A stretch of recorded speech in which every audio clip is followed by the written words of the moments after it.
اس نے اپنا سارا مال و دولت میرے دین کی دعوت میں نچھاور کر دیا، اور ساتھ کہا وَرُزِقْتُ مِنْهُ وَلَدًا، اللہ نے جتنی میری اولاد ہے نا وہ ساری حضرت خدیجہ سے مجھے عطا کی، سوائے ابراہیم بیٹے کے جو ماریہ قبطیہ رضی اللہ عنہ سے نبی پاک کو ملا، اللہ نے عطا کی ہے، اس کے سوا باقی آپ کی ساری اولاد ہی ماں جی سیدہ خدیجہ الکبریٰ سے تھی۔ اور نبی کریم علیہ السلام جو اللہ پاک نے یہ بشارت دی، اِنَّا أَعْطَيْنَاكَ الْكَوْثَرَ فَصَلِّ لِرَبِّكَ وَانْحَرْ إِنَّ شَانِئَكَ هُوَ الْأَبْتَرُ۔ ذرا آپ اس پہ غور کریں، اللہ فرماتے ہیں آپ کی نسل قیامت تک جاری ساری رہے گی۔ تو وہ نسل کہاں سے چلی؟ وہ ماں جی خدیجہ کی، وہ نسبت سے چلی نا، حضرت امام حسن، امام حسین، سیدہ فاطمہ الزہرا، سیدہ فاطمہ آپ کی بیٹی ہے، حضرت حسین آپ کے نواسے ہیں، تو حضرت خدیجہ الکبریٰ کو اللہ نے یہ اعزاز بخشا۔ پھر یہ اعزاز بخشا، نبی پاک صلی اللہ علیہ وسلم فرماتے ہیں جب لوگ کفر کر رہے تھے میری نبوت سے، تو یہ میرے اوپر ایمان لانے کے اعلان کر رہی تھی۔ اور تاریخ اسلام میں سب سے پہلے نبی کریم علیہ الصلوۃ والسلام کا کلمہ پڑھنے والی، آپ کی ساتھ نبوت پہ ایمان لانے والی، وہ ہماری اماں جان ہے۔ سب سے پہلے مردوں میں، بچوں میں، عورتوں میں سب سے پہلے جن کے بارے میں اللہ نے فرمایا نا والسابقون الاولون والسابقون الاولون من المہاجرین والانصار والذین اتبعوہم بإحسان رضی اللہ عنہم ورضوا عنہ وأعد لہم جنات، فرمایا کہ سبقت لے جانے والے، اول نمبروں پہ آنے والے، وہ جو اول نمبروں پہ آنے والے ان میں بھی اول نمبر آپ کا ہے، جو سبقت لے جانے والے ہیں ان میں بھی اول نمبر آپ کا ہے۔ اور آپ کو پھر اللہ پاک نے یہ مقام بخشا نا، فرمایا جو اول نمبر آنے والے تھے نا ان کا مقام یہاں سے پہچانو کہ جو ان کے نقش قدم پہ چلنے والے بن گئے، اللہ تو ان سے راضی ہو گیا، اللہ سے وہ راضی ہو گیا، اللہ نے ان کو جنتیں عطا کر دی۔ تو یہاں ان کی بات ہو رہی ہے، لیکن آپ وہ اول نمبر ہیں، وہ اول نمبر ہیں کہ جن کے بارے میں جبریل امین فرماتے ہیں حاضی خدیجہ قد اتتک باناء فیہ ادام او طعام او شراب، اے نبی کریم علیہ السلام یہ آپ کی زوجہ محترمہ خدیجہ الکبریٰ آ رہی ہیں کھانے کی ٹرے لے کر، سبحان اللہ، جب وہ آپ کے پاس آ جائیں فقرأ علیہ السلام من ربہا عز وجل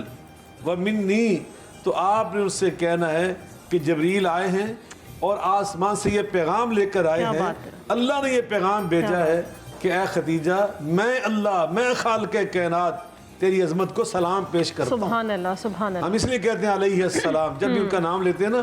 تو ہم کہتے ہیں علیہ خدیجہ علیہ السلام، کہ اللہ نے ان کو سلام بھیجا، اور ساتھ کہا ومنی، آقا میرا سلام بھی ان کو پیش کر دیں، کہ جبریل بھی سلام پیش کر رہے ہیں، یعنی وہ ذات جو کہ پوری کائنات کی مالک ہے وہ ان کو سلام پیش کریے۔ ڈاکٹر صاحب ہم نے ہمیشہ سنا ہے کہ حضرت خدیجہ الکبریٰ رضی اللہ عنہا کا اسلام کے فروغ میں بھی بہت بڑا اور اہم کردار رہا ہے، اور بہت سی قربانیاں انہوں نے دیں، وہ قربانیاں کیا ہیں اور اسلام کے فروغ میں کیا ان کا کردار رہا ہے؟ رب محمد کریم علیہ الصلوۃ والتسلیم، سب سے پہلے تو یاداوری کا شکریہ، اور آج کا عنوان جس سے اس بزم میں برکت ہے، میں سمجھتا ہوں ایک ایسا متبرک اور روح پرور ذکر ہے، ایک ایسی عظیم المرتبت ہستی کا کہ جن کا ذکر خود سرکار دو عالم صلی اللہ علیہ وسلم کا بھی راحت جاں ہے، میرے کریم آقا صلی اللہ علیہ وسلم جنہیں اللہ نے اپنا محبوب قرار دیا۔ تصور کیجئے اس ہستی کا کیا مقام اور مرتبہ ہوگا جو اس محبوب رب العالمین کی بھی محبوبہ ہیں، اور میرے کریم آقا صلی اللہ علیہ وسلم نے آپ کے ساتھ ایسی والہانہ عزت افزائی والا معاملہ فرمایا، ایسی شفقت اور قربت جو ہے وہ سرکار ختمی مرتبت کی آپ کو حاصل ہوئی۔ اور میں یہ دیکھتا ہوں کہ حضور کی زندگی میں تو یہ ظاہری طور پر تو حضور کی زندگی میں آپ کی قربت کے بعد یہ معاملات لوگوں پر ظاہر ہوئے، لیکن مجھے یوں لگتا ہے کہ جیسے پروردگار عالم نے بہت پہلے انہیں اپنے محبوب کریم صلی اللہ علیہ وسلم کے لیے انتخاب کر رکھا تھا۔ آپ تصور کیجئے حضور کے حرم میں عزت پانے والی ساری ہماری مقدس ماؤں میں رسول اللہ صلی اللہ علیہ وسلم کے ساتھ نسب کے حوالے سے سب سے قربت کا رشتہ جو ہے وہ حضرت خدیجہ الکبریٰ سلام اللہ علیہ کا ہے۔ آپ اکلوتی قریش سے آپ ہیں جو سرکار دو عالم صلی اللہ علیہ وسلم کے حرم کا حصہ بنتی ہیں۔ پھر جیسے قبلہ شاہ صاحب نے کیا خوبصورت منظر جو ہے اس میں ہمیں شریک کیا اور ہماری روحوں کو معطر کیا کہ سرکار ختمی مرتبہ صلی اللہ علیہ وسلم کا آپ کے ساتھ محبت اور شفقت کا یہ معاملہ ہے کہ حضرت خدیجہ الکبریٰ کے ذکر کے حوالے سے حضرت عائشہ صدیقہ رضی اللہ تعالیٰ عنہ کہتی ہیں کہ میں نے رسول رحمت صلی اللہ علیہ وسلم کی زبان سے جس ایک خاتون کے لیے سب سے زیادہ کلمات خیر سنے، وہ ایک ہستی اگر میں بیان کروں تو حضرت خدیجہ الکبریٰ سلام اللہ علیہ کی، اور آپ فرماتی ہیں کہ میں نے رسول اللہ صلی اللہ علیہ وسلم کو کبھی ان کا اسم ذاتی لیتے ہوئے نہیں سنا۔ سرکار دو عالم صلی اللہ علیہ وسلم جب آپ کو پکارا کرتے محسن اسلام کہہ کے پکارا کرتے۔ اب تصور کیجئے وہ اسلام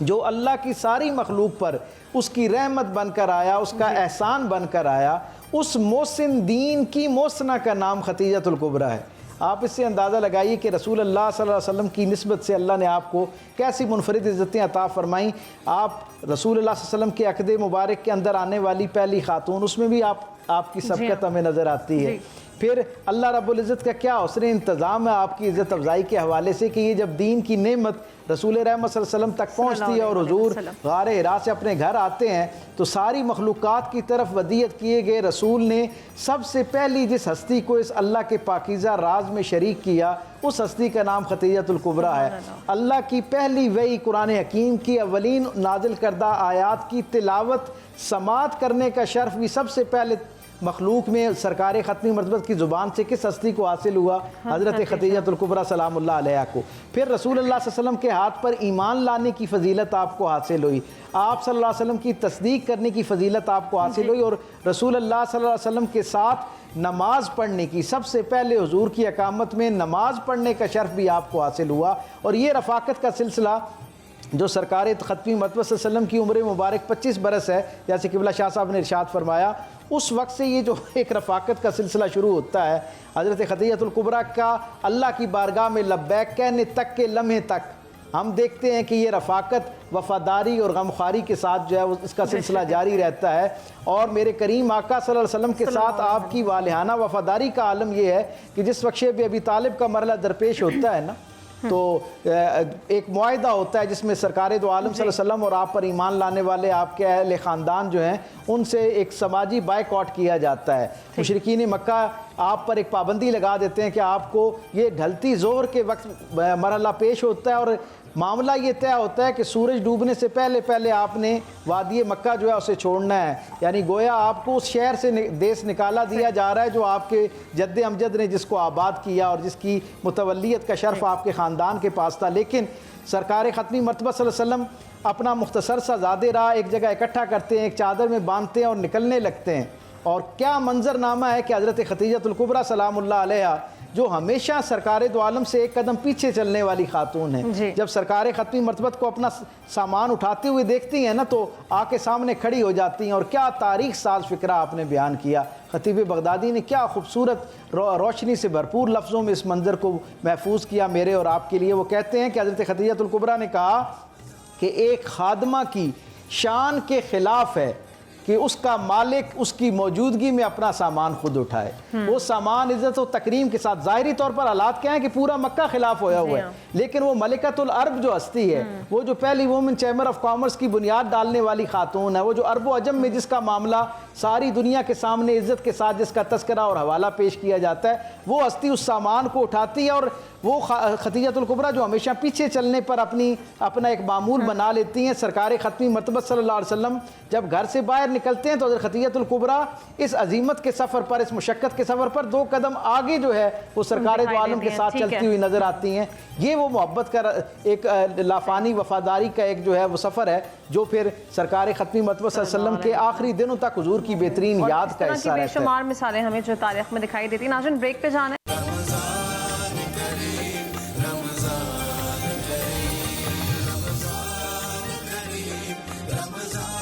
ویلکم بیک ناظرین، گفتگو کا سلسلہ آگے بڑھاتے ہیں اور شاہ صاحب اس چیز پہ رہنمائی فرما دی کہ خود نبی پاک صلی اللہ علیہ وآلہ وسلم نے یہ ارشاد فرمایا کہ جب لوگوں نے مجھ پر ایمان لانے سے انکار کیا اس وقت حضرت ختیجۃ الکبریٰ رضی اللہ عنہا مجھ پر ایمان لے کر آئیں اور ان کی حوصلہ افزائی کی۔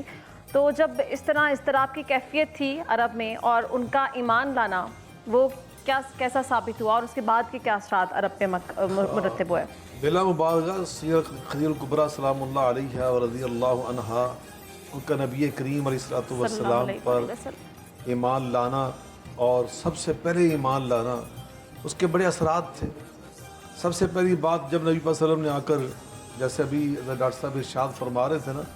کہ پہلی وحی اقرا بسم ربک الذی خلق خلق الانسان من علق اقرا وربک الاکرم الذی علم بالقلم علم الانسان ما لم یعلم، ماں سیدہ خدیجہ کو سنائی، یہ آیات بینات کی تلاوت فرمائی آپ نے، تو ساتھ آپ نے ایک جملہ فرمایا صحیح بخاری کے اندر وہ مروی ہے، آپ فرماتے ہیں لقد خشیت علی نفسی، آپ کو اندازہ ہو گیا کہ اتنی بڑی ذمہ داری اللہ نے میرے کندھوں پہ ڈال دی یہ نبوت کوئی عام ذمہ داری تو ہوتی نہیں نا. موسیٰ علیہ السلام پہ جب بلّہ ڈالی تو انہوں نے کیا کہا تھا؟ کہا رب اشرح لی صدری ویسر لی امری واحلل عقدۃ من لسانی یفقہوا قولی. یا اللہ اتنی بڑی ذمہ داری آپ نے میرے کندھوں پہ ڈال دی ہے, اب میرا دل بڑا بنا دے. رب اشرح لی صدری, میرا دل بڑا کر, شرح صدر عطا کر مجھے. تو یہ اس سے بڑی ذمہ داری تھی. نبی کریم علیہ السلام جس ماحول میں مبعوث ہوئے نا, اس وقت موسیٰ علیہ السلام کو اور آپ کا فرق پتہ کیا ہے؟ وہاں ایک باضابطہ حکومت تھی, ایک ریاست تھی, ایک سٹیٹ تھی, فرعون اس کا سربراہ تھا, وہاں ادارے تھے. تو وہاں بات کرنا بھی اگرچہ مشکل تھا, لیکن پھر وہاں اداروں کا وجود تھا, ایک سسٹم تھا, ایک نظام تھا. نبی کریم علیہ السلام نے مکہ معظمہ کی سرزمین پہ جو اعلان نبوت فرمایا نا, یہاں کوئی حکومت نہیں تھی, کوئی سٹیٹ نہیں تھی, کوئی یہاں پر نظام نہ تھا, کوئی سسٹم نہ تھا. یا سرداروں کا نظام تھا, اپنا اپنا ہر ایک سسٹم تھا. تو گویا اتنے سارے لوگوں کو ساتھ ٹکرانے والی بات تھی. وہاں تو ایک سٹیٹ سے, ایک وہ حکومت سے ٹکرایا نا, وہ فرعون کی جو شکل میں تھی, اللہ کے باغیوں کی. تو یہاں تو بالکل الٹ معاملہ تھا. یہاں تو اتنے بے شمار لوگ تھے, ہر سردار کا اپنا نظام, اپنا ایک سسٹم تھا. تو اتنی بڑی ذمہ داری کے بارے نبی پاک نے اللہ پاک سے یہ محسوس فرمایا. لقد خشیت علی نفسی فرمایا, یہ بہت بڑی ذمہ داری اللہ نے میرے اوپر ڈالی. تو وہاں ماں جی نے جو فرمایا نا, آپ نے پوچھا اثرات, تو یہ سب سے پہلی بات نبی پاک کی حوصلہ افزائی, آپ کی دلداری اور آپ کی دل جوئی کن الفاظ سے کی آپ نے. فرماتی کلا واللہ لا یخزیک اللہ ابدا, ہرگز میں اللہ کی قسم اٹھا کر کہتی ہوں, اللہ آپ کی عزت میں کبھی کمی نہیں آنے دے گا. کیوں نہیں آنے دے گا؟ اب نبی پاک کی سیرت مبارکہ آپ نے بیان شروع کی. سیرت مبارکہ پہ سب سے پہلا جو خطاب ہے نا, وہ میری ماں خدیجہ الکبریٰ نے کیا ہے. سب سے پہلا لیکچر انہوں نے دیا, کیا کہا, اور اللہ پاک کو اتنا پسند آیا کہ آج تک اللہ نے محفوظ رکھا ہے. صحیح بخاری میں یہ مروی ہے, ساری کتب حدیث میں مروی. ڈاکٹر صاحب چونکہ سیرت کے اسکالر ہیں, سے پوچھ کے ساری کتب سیرت جو ہے نا, امہات الکتب جو, ان میں یہ مروی ہے. فرماتی ہیں انک لتصدق الحدیث کاللہ واللہ لا یخزیک اللہ ابدا انک لتصل الرحیم وتصدق الحدیث وتکسب المعدوم وتقری الضیف وتعین علی نوائب الحق. اللہ آپ کی عزت میں کیسے کمی آنے دے گا کہ آپ تو ہمیشہ سچ بولنے والے, آپ ہمیشہ صلہ رحمی کرنے والے, آپ بے قصوں بے سہاروں کا سہارا بننے والے, آپ جیسا مہمان نواز پورے عالم عرب میں کوئی نہیں. تو جس کے اندر یہ خوبیاں ہوں, یہ عظمتیں ہوں, جس کے یہ اوصاف زندگی ہوں, جس کے یہ اصول حیات ہوں, وہ کبھی بھی عزت سے محروم نہیں رہتا. اللہ آپ کی عزت میں ہمیشہ اضافہ ہی کرتا رہے گا. سب سے پہلی بات آپ دیکھیں, انہوں نے اعلان نبوت کے بعد, اعلان ایمان کے بعد نبی پاک کے ایمان لا کر سب سے پہلا یہ کام کیا. پھر اس کے بعد انہوں نے جتنی دولت تھی نا, نبی پاک نے خود گواہی دی, واسطنی بمالہا, اس نے تو اپنا سارا مال ہی میری دعوت پہ قربان کر دیا, سارا نبی پاک کے اوپر نچھاور کر دیا. تیسری بات, جب نبی پاک صلی اللہ علیہ وسلم وہ غار, جب آپ کو شب ابی طالب میں جانا پڑا 3 سال کا عرصہ بائیکاٹ, اور اتنا سخت تھا وہ بائیکاٹ کہ بعض کا نبی پاک صلی اللہ علیہ وسلم اور آپ کے عزیز و اقارب کو, حالانکہ حضرت خدیجہ وہ اس خاندان سے نہیں تھی, وہ بڑے قریش خاندان سے تو تھی, لیکن جو ہاشمی خاندان تھا اس میں سے نہیں تھی. وہ اگر رہنا چاہتی نا مکہ معظمہ میں رہ سکتی تھی, اور ان کے عزیز و اقارب تھے, ان کے اپنے بھائی تھے, لیکن انہوں نے چوز کیا کہ وہ نبی پاک نبی پاک کی رفاقت کو پسند کیا. 3 سال, اور اسی جو بے تحاشا کو وہاں پر فقر و فاقہ کا مظاہرہ کرنا پڑا, پتے کھانے پڑے, چمڑا بھگو کے پینا پڑا, وہ بھی بعض کو دستیاب نہ تھا. اتنی مشقت اٹھائی, اس سے آپ کی طبیعت میں اتنا اضمحلال پیدا ہوا, اتنا ذوق پیدا ہوا, اتنی کمزوری پیدا ہوئی کہ اسی علالہ سے پھر وہ اللہ کو پیاری,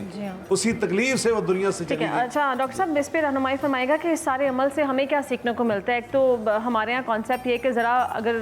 خاتون زیادہ مالدار ہے تو وہ روب سمجھنا شروع کر دیتی ہے شوہر پر, اور پھر جو ازدواجی تعلق تھا نبی پاک صلی اللہ علیہ وآلہ وسلم اور حضرت خدیجہ الکبریٰ رضی اللہ عنہا کا, اس سے آج کے دور میں ہم کیا سیکھتے ہیں؟ آپ اس بات سے اندازہ لگائی کہ یہ اس ہستی کا ذکر ہو رہا ہے جنہیں اہل عرب ملکۃ العرب کہا کرتے تھے, اور خواتین کے خانگی زندگی کا کوئی معاملہ درپیش ہوتا, ان کا سماجی کوئی معاملہ درپیش ہوتا, حتیٰ کہ ان کا کوئی کاروباری معاملہ اور عقدہ کوئی ہوتا, اس میں حضرت خدیجہ الکبریٰ کی رائے کو حتمی رائے تصور کیا جاتا خواتین کے درمیان معاملات میں. یعنی یہ آپ کا مقام اور مرتبہ تھا, اور آپ کو آپ کی ظاہری وجاہت کی بنیاد پر بھی اور آپ کے اوصاف و کمال کی بنیاد پر بھی سارا عرب طاہرہ کے لقب سے تصور کیا کرتا تھا اور آپ کو پکارا کرتا تھا. آپ کی شناخت یہ تھی. ایسی عظیم المرتبت ہستی کا عالم یہ ہے کہ جب سرکار دو عالم صلی اللہ علیہ وسلم کے اعلان نبوت کے بعد تو ایک والہانہ انداز میں آپ نے اپنی خدمت ظاہر کی نا, لیکن جب میرے کریم آقا کے عقد مبارک کے اندر آئیں تو یہ ایسی دور بھی اور سرکار دو عالم کی مرتبہ شناس زوجہ ہیں کہ نکاح میں آنے کے فوراً بعد اپنے غلام میسرہ کو, جب میسرہ آپ کو یا ملکۃ العرب کہہ کے پکارتا ہے تو آپ اسے کہتے ہیں کہ مجھے ملکۃ العرب سننا جو ہے اس سے زیادہ اس بات کو سننا پسند ہے کہ کوئی مجھے سرکار دو عالم صلی اللہ علیہ وسلم کے عقد کی نسبت سے پہچانے. یعنی سرکار ختمی مرتبہ صلی اللہ علیہ وسلم, یعنی وہ خاتون اس وقت سرکار کی ظاہری عمر مبارک 25 برس ہے اور حضرت خدیجہ الکبریٰ ایک شخصیت کے طور پر اس زمانے کی, اگر میں یوں کہوں کہ ایک بین الاقوامی شخصیت کے طور پہ متعارف ہیں. آج کی دنیا کے جو 3 بر اعظم ہیں وہاں پر آپ کی تجارت ہوا کرتی تھی, اور مکے کے اندر جن 8 سرداران کے گھر 2 منزلہ تھے ان میں سے ایک آپ کی ہستی بھی تھی. آپ کا گھر مبارک جو تھا وہ 2 منزلہ تھا, یعنی گویا ایک نمایاں شخصیت کے طور پر ہونے کے باوجود, اپنا سارا تشخص ہونے کے باوجود, سرکار دو عالم صلی اللہ علیہ وسلم کے جب عقد مبارک میں آتی ہیں تو اپنی ساری فضیلت, اپنی ساری عظمت گویا عملی طور پر رسول اللہ صلی اللہ علیہ وسلم کے قدموں پر نچھاور کر دیتے ہیں. دنیا کی ساری خواتین کے لیے میں سمجھتا ہوں کہ یہ پہلا پیغام ہے جو حضرت خدیجہ الکبریٰ سلام اللہ علیہ کی نسبت سے آیا. اور پھر اس رشتے کے اندر یہ جو رشتہ ہے نا سرکار دو عالم اور جناب خدیجہ الکبریٰ کے درمیان, اس میں جہاں خواتین کے لیے ایک مثالیہ موجود ہے وہیں پر رسول اللہ صلی اللہ علیہ وسلم کی شکل میں شوہروں کے لیے بھی ایک بہترین مثالیہ موجود ہے کہ اس معاشرے میں جہاں لوگ اپنی خواتین کا تذکرہ کرتے ہوئے شرم محسوس کرتے تھے, میرے کریم آقا اپنے پاکیزہ اصحاب کی پاکیزہ مجلس میں اپنی ان پاکیزہ ازواج کا جو ان کی اوصاف اور کمالات ہوتے ان کا نام لے کر ان کی جو ہے تحسین فرمایا کرتے. تو گویا اس سے یہ رشتے کا جو تقدس ہے وہ آپ کے سرکار ختمی مرتبت کے ساتھ جو تعلق ہے اس کی بنیاد پر وہ ہم پر ظاہر ہوتا ہے. اور پھر مال کی بات ہوئی اور قربانی کی بات آئی. آپ تصور کیجئے کہ جس برس یہ شیب ابی طالب کا معاملہ مکمل ہوتا ہے اور گویا بائیکاٹ ختم ہوتا ہے, اور وہ خدیجہ الکبریٰ جو اس قافلے میں سرکار دو عالم کے آگے آگے چل رہی تھی اب ان کی ہمت بڑھانے کے لیے, واپسی پر ان کو چارپائی پر لایا جاتا ہے. یعنی 3.25 برس کے اس پورے مجاہدے کے اندر اتنی مشقت سے گزارا گیا کہ صحت اتنی خراب ہو گئی, اور پھر چند مہینوں کے بعد حضرت خدیجہ الکبریٰ کا وصال ہوتا ہے اور حضور کے چچا جو آپ کے رفیق اور محسن تھے جناب ابو طالب, ان کا بھی وصال ہوتا ہے. وہ نظر آتا ہے ان 2 ہستیوں کے وصال کے بعد, پہلے جناب ابو طالب کا وصال ہوتا ہے اور ان کے چند دن بعد حضرت خدیجہ الکبریٰ کا وصال ہوتا ہے. حضرت خدیجہ الکبریٰ کا وصال گویا سرکار دو عالم کے دل پر اس درجے کی وہ جو ایک چوٹ لگاتا ہے کہ سرکار دو عالم صلی اللہ علیہ وسلم جو ہیں وہ اپنی مسکراہٹ جو ہے حضور کے چہرے سے وہ غائب ہو جاتی ہے. اور حضرت ابوبکر صدیق کہتے ہیں کہ حضور کی اس مسکراہٹ کو دیکھنے کے لیے ہم ترس گئے کہ سرکار اتنے غم و اندوہ کی کیفیت میں ہیں. اور اشاق اس پر صوفیاء کا ایک جملہ آپ کے سامعین اور ناظرین کی نظر کرتا چلوں, 10واں برس جو ہے حضور کی اعلان نبوت کے بعد کا عام الحزن کہلاتا ہے, غم کا سال کہلاتا ہے. اس سال میں خدیجہ الکبریٰ کی جدائی نے میرے کریم آقا کے دل پر ایسی چوٹ لگائی کہ اتنا غم محسوس کیا کہ حضور کے چہرہ اقدس پر مسکراہٹ کو بحال کرنے کے لیے حضور کے اعلان نبوت کے 11ویں برس یعنی اگلے سال اللہ رب العزت نے اپنے محبوب کریم کو معراج کروائی تاکہ آپ کے چہرے پر دوبارہ وہ مسکراہٹ جو ہے وہ بحال ہو جائے. حضرت ابوبکر صدیق کہتے ہیں جب معراج سے حضور واپس پلٹے نا تو پھر حضور کے چہرے پر وہ مسکراہٹ دوبارہ سے بحال ہوئی جو آپ کی شخصیت کا خاصہ تھی. ناظرین گفتگو کا سلسلہ بھی جاری ہے, بھی لیں گے بریک, اسٹے ود اس.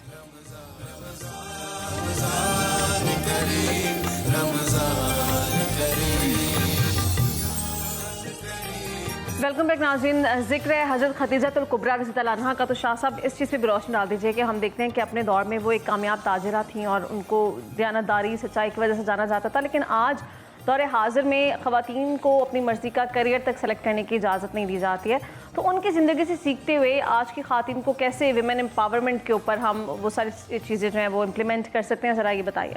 دیکھیں اسلام میں بہت وسعت ہے اور اسلام کی تعلیمات میں خواتین کو ترقی کے مواقع فراہم کیے جاتے ہیں, کوئی رکاوٹ نہیں ہے. بالکل ایسے ہے. صرف اور صرف اسلام یہ چاہتا ہے کہ جو اصول و ضوابط خواتین کی عزت و شرف کے لیے اللہ نے رکھے ہیں نا, بس ان کی پاسداری کی جائے. ان چیزوں کو کبھی بھی انسان نظر انداز نہ کرے کہ جن کو نظر انداز کرنے سے خود خواتین کی شخصیت ڈیمیج ہو, ان کی عزت و شرم میں کوئی کمی آئے, ان کے بارے معاشرے کے اندر کوئی انگلی اٹھانے کی جرت کر سکے. صرف یہ اسلام چاہتا ہے. اس کے علاوہ خواتین ترقی کریں, کاروبار کریں, وہ معلمہ بنیں, وہ ڈاکٹر بنیں, وہ جج بنیں, وہ سیاستدان بنیں, اسلام نے کوئی رکاوٹ نہیں. بلکہ حضرت شفاء بنت عبداللہ صحابیہ ہیں رضی اللہ تعالیٰ عنہ, وہ نبی کریم علیہ الصلوۃ والسلام کے عہد مبارک میں وہ اتنی بڑی وہ حکیم بھی تھی, ڈاکٹر بھی تھی, اور اس کے ساتھ ساتھ ان کا خوشبو کا کاروبار تھا. وہ ان کے بیٹے بین الاقوامی طور پر خوشبو کا کاروبار کرتے تھے, باہر سے خوشبو منگواتے تھے. جیسے ابھی ماں سیدہ خدیجہ کبریٰ بارے فرمایا ڈاکٹر صاحب نے کہ 3 بر اعظم جو آج کے بنے ہیں وہاں تک ان کا کاروبار کا پھیلاؤ تھا, وسعت تھی تجارت میں. تو حضرت شفاء بنت عبداللہ حضرت عمر فاروق کا جب دور آیا نا رضی اللہ تعالیٰ عنہ, تو آپ نے ان کو نیب جو سکت دوست دور میں بنی تھی, اس کو حسبہ کہتے تھے, احتساب کا ادارہ, اس ادارے کا سربراہ بنایا تھا. یعنی اس کا ریاست مدینہ کا جو احتساب کا جو نیب تھا نا اس دور کا, اس کا سربراہ مرد نہیں تھا, خاتون تھی شفاء بنت عبداللہ. اتنی بڑی جج ان کو بنایا ہوا تھا. تو اللہ حاضر کیا اسلام میں تو کوئی رکاوٹ نہیں. رکاوٹ سے اس بات کی. تیسری بات, ایک بات میں ضرور کہوں گا, ماں سیدہ خدیجہ کبریٰ کی جو سیرت ہم بیان کر رہے ہیں نا, وہاں آپ دیکھیں آپ کاروبار کرتی تھی, اس کاروبار میں بڑا پھیلاؤ تھا. کب؟ جب آپ کے ساتھ شوہر نہیں تھے. جب اللہ نے آپ کو محمد کریم صلی اللہ علیہ وسلم جیسا عظیم شوہر عطا کیا, تو اس کے بعد آپ نے پھر کاروبار نہیں کیا, پھر آپ نے تجارت نہیں کی. آپ نے دیکھا کہ اب میری سب سے بڑی ذمہ داری کیا ہے کہ میں نے فاطمہ جیسی بیٹی اس معاشرے کو دینی ہے کہ جس نے پھر خواتین جنت کی سردار بننا ہے. تو انہوں نے پھر اس اپنے محاذ کو سنبھالا ہے, اس ذمہ داری کو سنبھالا ہے. پھر انہوں نے اپنے اس گھر کو سنبھالا ہے کہ جہاں سے مضبوط کیا نبی پاک علیہ الصلوۃ والسلام, کبھی انہوں نے آپ کے حوصلوں کو جو کمزور نہیں ہونے دیا, ہمیشہ ان کو بلند رکھا. تو اس لیے میں یہ سمجھتا ہوں کہ خواتین کو یہ پہلو بھی دیکھنا چاہیے. ہاں اگر کوئی ایسی ضرورت ہے کہ آپ کا خامد وہ کمزور ہے معاشی طور پر, اور خاتون جو ہے وہ اس کو اللہ پاک کو صلاحیت بخشی ہے علم کی, کسی فن میں وہ بڑی ماہر ہے, مثلا طبیبہ ہے, معلمہ ہے, قاضی, تو اس کو بالکل کوئی اسلام نہیں روکتا, وہ اپنا کاروبار کر سکتی ہے. ہمیں یہ مثال دکھائی دیتی ہے کہ میل ڈومیننٹ انڈسٹری میں انہوں نے اس ٹائم پر اپنا لوہا منوایا اور بھرپور طریقے سے کام کیا. ڈاکٹر صاحب اس چیز پہ رہنمائی فرمائے گا. نہ صرف ایک پیشہ ور باصلاحیت خاتون وہ تھیں, وہ ہر شعبے میں زندگی کے ہر پہلو میں ان کو اگر دیکھا جائے تو وہ ایک بامثال خاتون ہمیں دکھائی دیتی ہے. بطور ماں, بطور زوجہ, ان کا کیا کردار تھا اور ہم اپنی زندگیاں کیسے بہتر کر سکتے ہیں؟ جس طرح ابھی قبلہ شاہ صاحب نے اور ہم نے اس مجلس کے دوران ان کے تذکرے سے یہ برکت پائی کہ رسول اللہ صلی اللہ علیہ وسلم کے ساتھ جب آپ کا ساتھ ہوتا ہے, اکٹھے ہوتے ہیں زندگی میں, تو پھر آپ کی ترجیح اول سرکار ختمی مرتبہ صلی اللہ علیہ وسلم اور آپ کے منصوبات ہیں. یعنی حضور کی نسبت سے جو چیز بھی آپ کی زندگی میں آئی, آپ نے اس کا اعلیٰ ترین حق ادا کرنے کی کوشش کی. یہ وفاداری اور محبت کا معاملہ ابھی ان کا با اختیار اور باصلاحیت ہونے پر بات ہو رہی تھی, تو حضرت خدیجہ الکبریٰ ان کی تجارت کا حجم اور والیوم اتنا تھا کہ مکہ المکرمہ میں وہ جو 2 منزلہ آپ کا گھر تھا, جس کی طرف میں نے ابھی گفتگو میں اشارہ کیا, وہاں سے آج کا جو نقشہ ہے اس کے مطابق 22 کلومیٹر کے فاصلے پر وادی مزاران ہے. قبلہ شاہ صاحب جو ہیں وہ حجاز مقدس میں ایک طویل وقت رہے ہیں اور یہ اس سارے منظرنامے سے بخوبی واقف ہیں. 22 کلومیٹر کا فاصلہ بنتا ہے اس گھر سے, کاشانہ رحمت سے وادی مزاران کا, اور 22 کلومیٹر آپ کے قافلے کا ایک اونٹ آپ کے دروازے پر ہوتا تھا, اور ایک جو ہے وادی مزاران میں وہ جو ایک مینار قائم کیا گیا تھا دور سے اہل عرب کے آنے کے لیے کہ اب مکہ یہاں سے قریب ہے, تاکہ وہ وہاں تک راستے میں بخیریت پہنچے اور وہاں سے پھر مکے کی طرف سفر جو ہے وہ اختیار کریں. اتنا طویل کاروبار رکھنے والی خاتون کا عالم یہ ہے کہ کریم آقا صلی اللہ علیہ وسلم نے جب اعلان نبوت فرمایا نا, تو پھر کاروبار, سماجی زندگی, سب اپنی ساری وہ جو حیثیتیں تھیں ان سب کو ثانوی درجے پر کر لیا, اور رسول اللہ صلی اللہ علیہ وسلم کے اس کار نبوت میں ایک معاونہ کے طور پر اپنا کردار جو ہے اس کو سب سے زیادہ نمایاں کر لیا. اس لیے ہم دیکھتے ہیں سفر ہے, حضر ہے, مشکلات ہیں, جو بھی منظرنامہ ہے اس کے اندر حضرت خدیجہ الکبریٰ ایک والہانہ وفاداری اور معاونت کے ساتھ سرکار دو عالم کے بالکل ساتھ کھڑی ہوئی نظر آتی ہیں. شاید یہی وہ وفاداری اور محبت ہے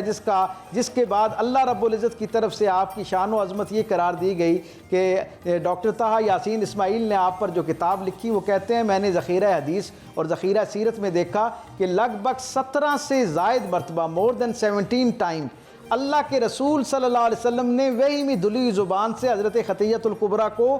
اللہ تبارک و تعالیٰ کا سلام پہنچایا. یعنی یہ کتنی عظمت کی بات ہے. ہمیں اگر کسی اللہ والے کا سلام پہنچ جائے تو ہماری سرشاری کا جو عالم ہوتا ہے وہ دیدنی ہے۔ تصور کریں کہ اللہ والے کے سلام پہنچنے پر ایسی طبیعت میں اور روح میں سرشاری آتی ہے، جس ہستی کو اللہ کا 17 سے زائد مرتبہ سلام آ رہا ہوگا، ان کا مقام اور مرتبہ کیا ہوگا۔ اور پھر یہ وہی وفاداری ہے جس کی طرف پھر سیرت نگاروں نے اشارہ کیا کہ جب فتح مکہ ہوا نا، اور سرکار دو عالم صلی اللہ علیہ وسلم نے فتح مکہ کے اندر ایک امن کا زمانہ قائم کر دیا، تو تیسرے دن جناب علی کرم اللہ وجہ الکریم رات کے آخری پہر میں سرکار دو عالم صلی اللہ علیہ وسلم کو دیکھنے کے لیے باہر نکلے اور حضور کو نہ پا کے بے چین ہوئے۔ کہتے ہیں میں سرکار ختمی مرتبت کی شناخت پر حضور کو پہچاننے کے لیے کہ حضور کہاں پر ہیں، حضور کے پیچھے جانے لگا تو کہتے ہیں میں اس قبرستان کے پاس پہنچا جہاں پر محسنہ اسلام سیدہ خدیجہ الکبریٰ سلام اللہ علیہا آرام فرما تھیں، اور حضرت علی کرم اللہ وجہ الکریم فرماتے ہیں کہ میں نے سرکار دو عالم صلی اللہ علیہ وسلم کو دور سے ان کی ہچکی لینے کی آواز سے پہچانا،